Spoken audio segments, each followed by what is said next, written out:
జయ శ్రీమన్నారాయణ. శ్రీమతే రామానుజాయ నమః. కృష్ణం వందే జగద్గురుం. మనం ఈరోజు నరసింహ శతకంలో నిన్న కొన్ని చెప్పుకున్నాం.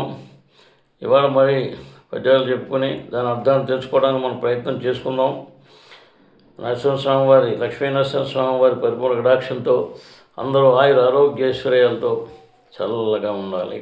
అమ్మ, సర్వధర్మాన్ పరిత్యజ్య మామేకం శరణం వ్రజ, అహం త్వా సర్వపాపేభ్యో మోక్షయిష్యామి మా శుచ. అమ్మా, ఈరోజు మనం మాన్యం బులీయ సమర్థుడొక్కడు లేడు, మాన్యముల్ చెరుప సమర్థులంత, ఎండిన ఉళ్ళగోడెరిగింపడవుడు పండిన యుళ్ళకు ప్రభులంత, ఇతడు పేదయటంచు నెరిగింపడవుడు కలవారి సిరులెన్నగలరు చాలా, ధనయాలి చేష్టలు దప్పెన్నడెవ్వడు పెరకాంతరంకెన్న పెద్దలంత, ఇట్టి దుష్టులకధికారమిచ్చినట్టి ప్రభువు తప్పులంచు మరి పలుకవలెను. భూషణ వికాస శ్రీధర్మపుర నివాస, దుష్ట సంహార నరసింహ దురిత దూరా. మాన్యంబులు భూములు అంటే ఈనాములు. పూర్వం ఈనాము ఇచ్చేవారు అన్నమాట. ఆలయంలో పనిచేస్తున్నారంటే వాళ్ళ అర్చకులకైనా అధ్యాపకులకైనా ఎవరికైనా కూడా ఈయన్ ఇచ్చుటకు సమర్థుడు తగినవాడు ఒక్కడు లేడు. మాన్యములను చెరుపను మాన్యాలను పోగొట్టడానికి అంత సమర్థులు అందరూ తగిన వారే. ఎండిన నీళ్లు లేక ఎండిపోయినట్టు ఊళ్ళ గూడు గ్రామాల బాధలు ఎరిగింపడు ప్లస్ ఎవ్వరు తెలియచెప్పరు, పట్టించుకోరు. పండిన ప్లస్ ఊళ్ళకు పంటలు బాగా పండినట్టు గ్రామాలకు అందరూ ప్రభువులు నాయకులే. ఇతడు పేద ప్లస్ అటంచున్, ఈ వ్యక్తి పేదవాడని ఎరిగింపవడు ప్లస్ ఎవ్వడు పట్టించుకోడు. కలవారి ధనవంతుల యొక్క సిరులు సంపదల్ని ఎన్నన్ లెక్కించుటకు చాలన్ ప్లస్ కలరు ఎంతోమంది ఉన్నారు. తన ప్లస్ వారి చేష్టలను తన భార్య చేతల్ని తప్పు ప్లస్ ఎప్పుడు ఎవ్వడు కూడా దోషం గుర్తింపడు.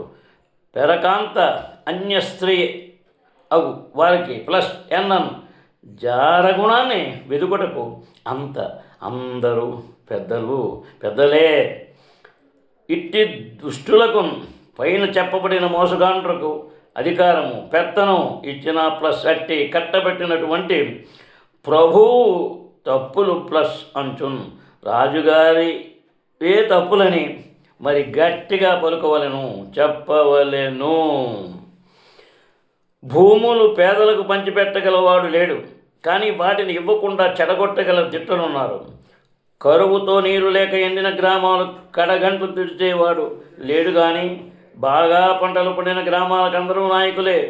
పేదల్ని పట్టించుకోరు, కానీ గొప్పవారి సిరి సంపదలు అందరూ సాగేటివారే.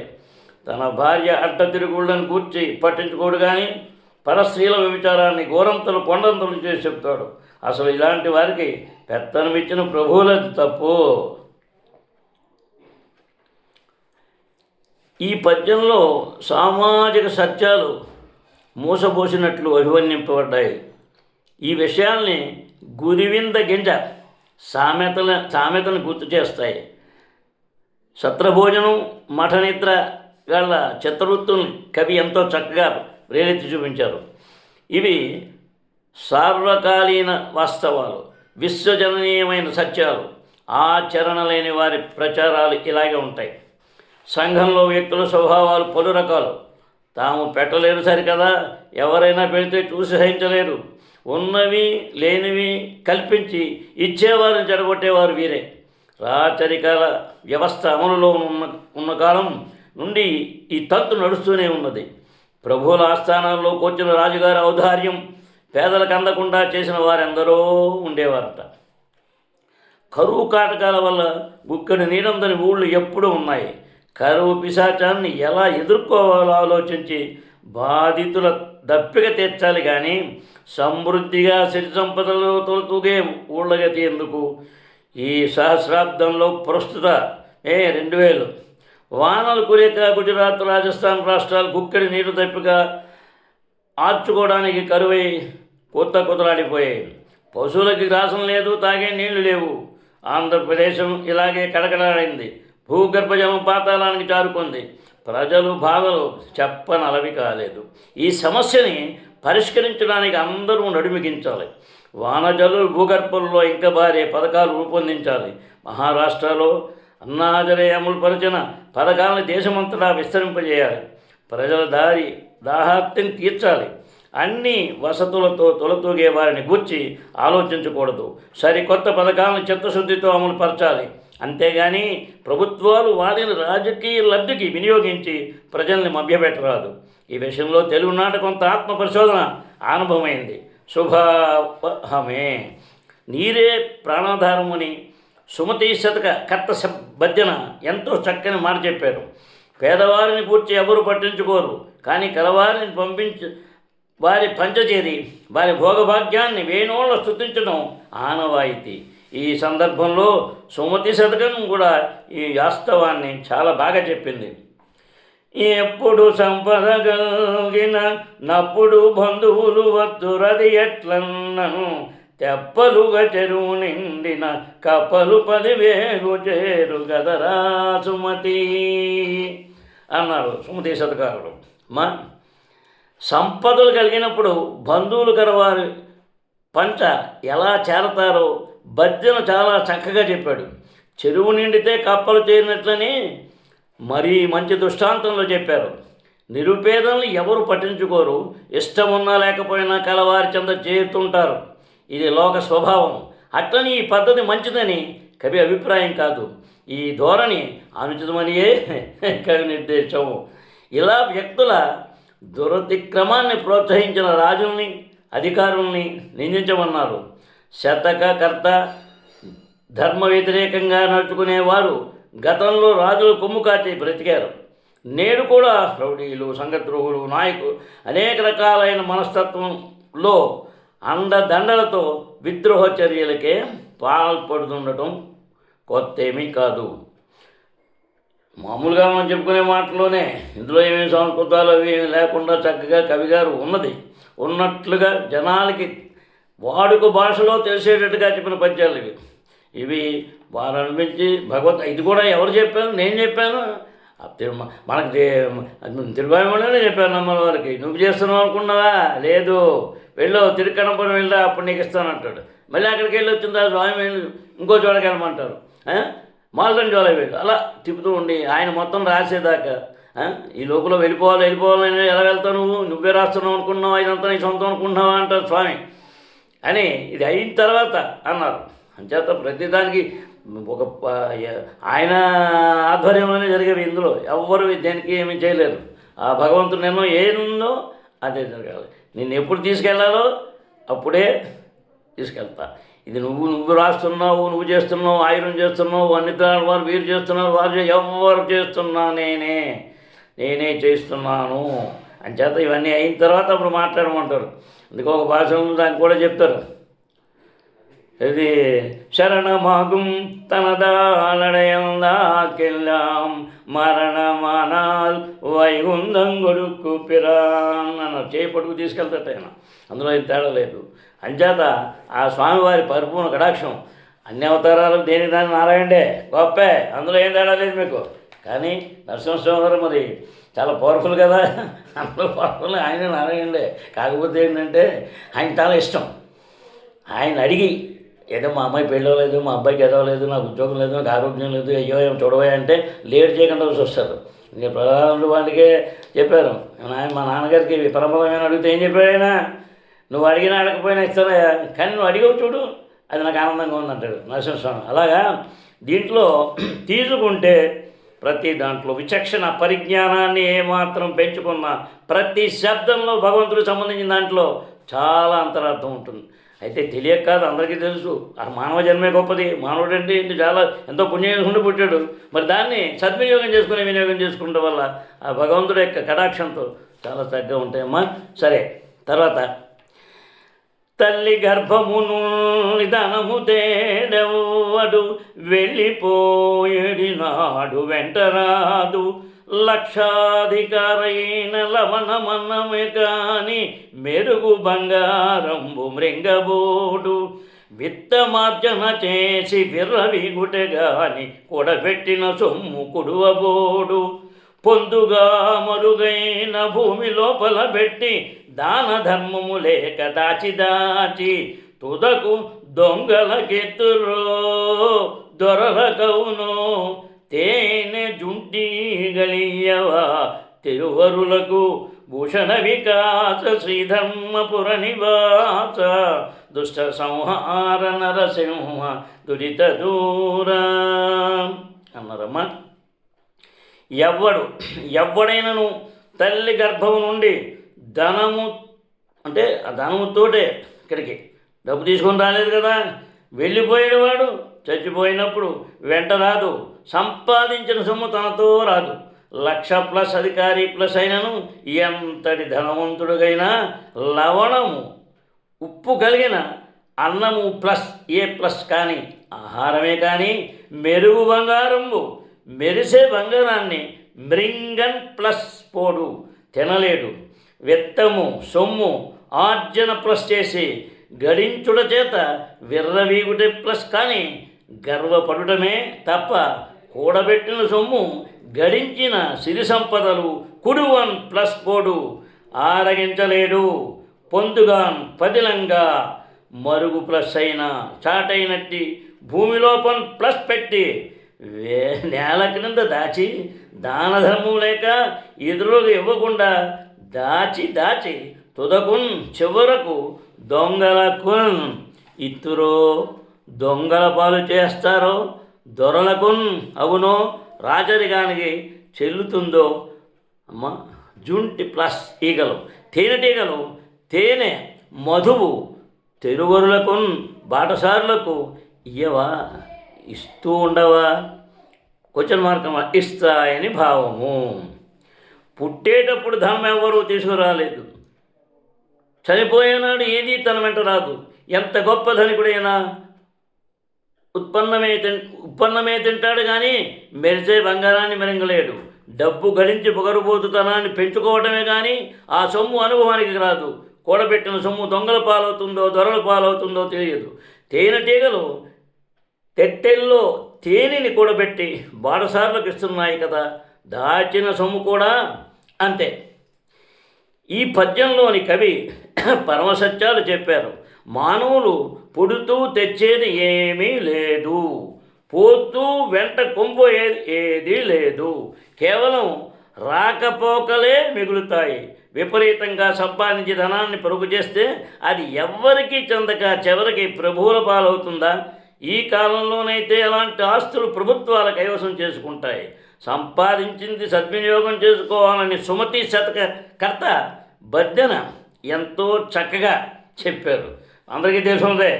చీమలు పెట్టిన పుట్టలు పాములు కిరవైన ఎట్లు పామరుడు హేమంబు కూడబెట్టిన భూమింతుల పాలజేరు భువిలో సుమతి. చీమలు ఎంతో కష్టపడి పుట్టలు నిర్మిస్తాయి, కానీ కడగవి పాములకు స్థావరాలు అవుతాయి. అలాగే అజ్ఞాని లేదా లోభి బంగారం కూడబెట్టినా అది తనకు కానీ సహచరులకు కానీ అక్కరకు రాక రాజుగారి బొక్కసం పాలవుతుంది. ఇది చారిత్రక సత్యమే కాదు, నేడు కూడా వాస్తవమే. ఇదే సందర్భంలో భర్తృహరి ధన లక్షణాన్ని ఇలా నిర్వచించడం గమనార్హం. దానము భోగము నాశము పునికతో మూడు గతుల్ భువి ధనమునకు. దానము భోగము నెరుగని దీనుని ధనమునకు గతి తృతీయమి పొసగు. అది సుమతి శతకం. ఈ శతకాలన్నీ కూడా మరి ఉన్నాయి. దాశరథి శతకం, కృష్ణ శతకం, తులసి శతకం, అమ్మ నరసింహ శతకం. ఈ శతకాల్లో వారు కూడా ఎన్నో రకాల అనుభవాలతో సంపాదించి చేసినవే కానీ ఏదో కాదు కదా. ప్రతి మాట ప్రతి శబ్దంలో భగవంతుడి యొక్క గొప్పతనం ఉంటుంది. ఏది మనం ఏం చేయలేము. ఏది చేసినా వాడే చేస్తున్నాడు, వాడి ద్వారానే అన్నీ జరుగుతున్నాయి. నేనేదో చేస్తున్నావు అంటే నువ్వేం కాదు, నువ్వు అనేది లేదు, అహం పక్కన పెట్టు, నువ్వు కాదు, వాడే చేస్తాడు అనే దాన్ని త్రికరణ శుద్ధిగా మనస వాచ కర్మణ మనం తీసుకున్నప్పుడు తప్పకుండా ఉంటుంది. మానవుడికి తెలుస్తుంది మంచి చెడ్డ అని, తెలియక కాదు కదా, తెలుసు, కానీ తెలుసుని చెప్పు చేయటం అప్పుడేమవుతుంది, అది స్వయంకృత అపరాధం అవుతుంది అంతే. అంతకన్నా అమ్మ చేత తర్వాత సంపాదించిన సొమ్ము యోగ్యులకు ఇవ్వటం లేదా అనుభవించటం అనేవి మంచి లక్షణాలు.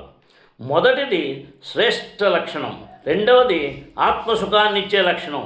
ఇవి రెండు తన చేతిలోని గుణాలు. ఇవి చేయలేకపోతే ఆ ధనం తప్పక నశిస్తుంది, తనకు దక్కదు సరికదా, ప్రభుత్వ వశమవుతుంది. మైసూరు రాజభవనాలు, హైదరాబాద్ కింగ్కోడి భవనాలు ప్రభుత్వ భవనాలుగా మారిపోవడం అందరికీ తెలిసిందే.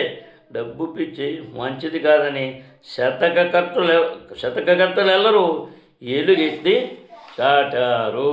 అమ్మా ఇది తర్వాత లోకమందెవడైన లోభి మానవుడున్న భిక్షమతికి చేత పెట్టలేడు, తాను పెట్టకయున్న దగవు పుట్టదు గాని ఎరులు పెట్టగ చూచి ఓర్వలేడు.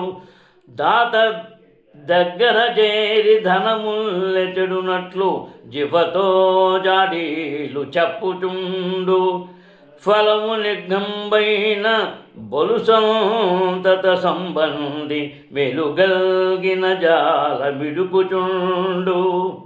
శ్రీరమనాథ ఇటువంటి క్రూరునకును భిక్షకుల శత్రువని పేరు పెట్టవచ్చు. భూషణ వికాస శ్రీధర్మపుర నివాస దుష్ట సంహార నరసింహ దురిత దూరా. లోకమందు ప్రపంచంలో ఎవడు ప్లస్ అయినను ఏ మానవుడైనా లోభి మానవుడు ప్లస్ ఉన్న పిసిని కొట్టి వాడైతే అద్దెకిన్ యాచకునికి చేతన్ తన చేతిలో భిక్షము పిడికెడు దానం పెట్టలేడు, ఇవ్వజాలడు. తాను స్వయంగా పెట్టగా ప్లస్ ఉన్నన్ పెట్టజాలకపోయినా తగవు ప్లస్ పుట్టదు, గొడవ లేదు. కానీ అయితే ఒరులు ఇతరులు పెట్టగన్ దానం చేయగా చూచి కాంచి ఓర్వలేడు, సహించలేడు. దాత దగ్గరన్ ప్లస్ చేరి ఇచ్చేవాని పంచచేరి తన ముల్లె అంటే తన సొత్తు చెడు ప్లస్ అట్లు పోయినట్లు జిహ్వాతో నాల్కతో చాడీలు చెప్పుచున్ ప్లస్ ఉండున్, లేనివి కల్పించి చెప్పుచుండును. ఫలము ఫలితము విఘ్నము ప్లస్ అయినను చెడిపోతే బలు సంతసము ప్లస్ అందును మిక్కిలి సంతోషించును. మేలు కలిగిన ఎదుటికి మంచి జరిగితే చాలా మిక్కిలి మిడుకుచుండును, విచారించుచుండును. అంటే మనిషికి చేతనైతే వేయాలి, లేకపోతే మాయాలి, అంతేకాని నోరు పంచేంద్రియాలు మనకి ఇచ్చింది దేనికని చక్కగా కన్నులతో చూడాలి, చెవులతో వినాలి, ముక్తో కలిపి వెళ్తాయి, మాట్లాడాలి, ధర్మ ఇది. నీ నాలుగు ఇచ్చింది భగవంతుడు ఎందుకు? ఆ నాలుగుతో నీకు స్వచ్ఛంగా చక్క ఆ వాక్కుని ప్రతి మంచి వాక్కు నోటముడు వచ్చే ప్రతి వాక్కులో కూడా మాట నాలికలో ఉన్న గొప్పతనం ఏంటి? మరి మనకి ఇంట్లో ఏదైనా చేశారు, పెట్టారు, తిన్నాం, అబ్బో చాలా బ్రహ్మాండంగా ఉందండి, వాళ్ళు చాలా బాగుంది, చాలా బాగా చేశారు అంటే ఎలా చెప్పావు? నాలుగు ఉంది కనుక, రుచి చూసావు కనుక తెలిసింది కనుక చెప్పావు. భగవంతుడు అనే దాన్ని కూడా ఎవరు ఏ రూపంలో ఏ రకంగా చేస్తున్నా భగవన్నామ స్మరణ అనే దాంట్లో అనేక రకాల మార్గాలు, దాన్ని మనం తీసుకునే విధానాన్ని బట్టి ఉంటుంది.